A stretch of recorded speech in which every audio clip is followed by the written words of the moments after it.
सबसे पहली चीज ये है कि हमें हमेशा है ना सकारात्मकता अपने पास में रखनी चाहिए। अब इस विषय वस्तु को समझना, आप सकारात्मकता मीन्स क्या? सकारात्मकता मतलब आप पॉजिटिव एनर्जी लीजिए। अगर आपको पॉजिटिव एनर्जी लेनी है तो आप कहाँ जाएं? तो आपके पास में अगर मंदिर है तो आप मंदिर में जाइए।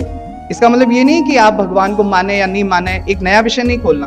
भगवान का मतलब भी पॉजिटिव एनर्जी है, क्योंकि आप मंदिर जाएंगे ना तब आपका दिमाग शांत रहता है, क्योंकि आप देवता के सामने जाकर ये कह के आते हो अपनी इच्छा को, और फिर आपको ये लगता है कि मेरी इच्छा पूरी हो जाएगी क्योंकि मैंने कह दिया है। तो यही पॉजिटिव एनर्जी आप अपने पास में रखो। अब अगर आप एक साधारण सा कागज, उसके ऊपर शिव की प्रतिमा को उकेर कर चिपका देते हैं ना, तो भी आपके सामने वो मंदिर का ही काम करेगा। तो मीन्स आप समझो कि मंदिर जाना जरूरी नहीं, एक पेज में भी एक सकारात्मकता है। तो आपकी जो पुस्तक है वो भी सकारात्मक एनर्जी का एक सोर्स है। आपके पास में जो व्यक्ति है ना, उनसे आप अटैच रहिए तो वो भी आपको सकारात्मकता देंगे, और यही सारी सकारात्मकता से ही आप किसी भी विषय वस्तु को अचीव कर पाएंगे। सकारात्मकता के बाद में दूसरा बिंदु आप ध्यान रखिएगा कि छोटे छोटे संकल्प बनाइए। संकल्प का मीन्स क्या? देखिए, बहुत छोटे संकल्प, जैसे आप मॉर्निंग के ऊपर है ना, अगर हम बात करें तो आप माना कि 8 बजे उठते हैं या 9 बजे उठते हैं, तो आप एक छोटा सा संकल्प ये ले लीजिए कि आपको 4 बजे उठना है। तो आप सोचिए, छोटा सा संकल्प है, 4 बजे आप उठ गए, और जो आप 8 या 9 बजे उठते थे ना, तो आपके डायरेक्टली 4 घंटे बच गए। 4 घंटे आपके बच गए। अब आप सोचिए, 4 घंटे में पहले घंटे में आप एक प्रश्नावली मिलाते हैं, तो 30 दिन का अगर ये आपका संकल्प रहता है ना, तो आपकी 30 प्रश्नावली वहां क्लियर हो जाती है।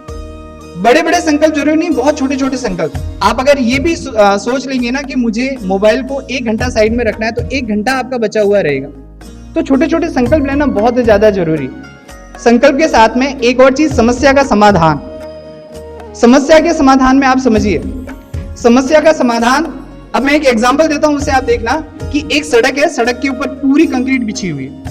अब कंक्रीट बिछी हुई, तो एक समस्या का समाधान ये है कि कंप्लीटली जो सड़क है ना, उसकी कंक्रीट साफ कर लो आपको चलने के लिए। और दूसरा समाधान क्या है? आप जूते पहन लो। तो बहुत छोटा सा समाधान है ना, जिससे हम वो बच सकते हैं इतनी सारी मेहनत से। तो आप समस्या का समाधान सोचने की कोशिश कीजिए कि अगर मैं मोबाइल का यूज नहीं करूंगा तो मैं पढ़ नहीं पाऊंगा, क्योंकि मैं इंटरनेट पे पढ़ता हूं। तो आप इसका सॉल्यूशन ये कीजिए कि आप शाम को 1 घंटा यह तय कर दीजिए कि पूरे दिन रहने के बाद में जो 1 घंटा है वो मैं शाम को मोबाइल यूज करूंगा, और पूरे दिन सारी एप्लीकेशंस बंद रहेगी, तो मेरा समय बच जाएगा। तो कहने का मतलब है कि समस्या कहाँ से शुरू हो रही है उसको आप पहचानो, और कम स्पेस में ही उसका समाधान कर लो।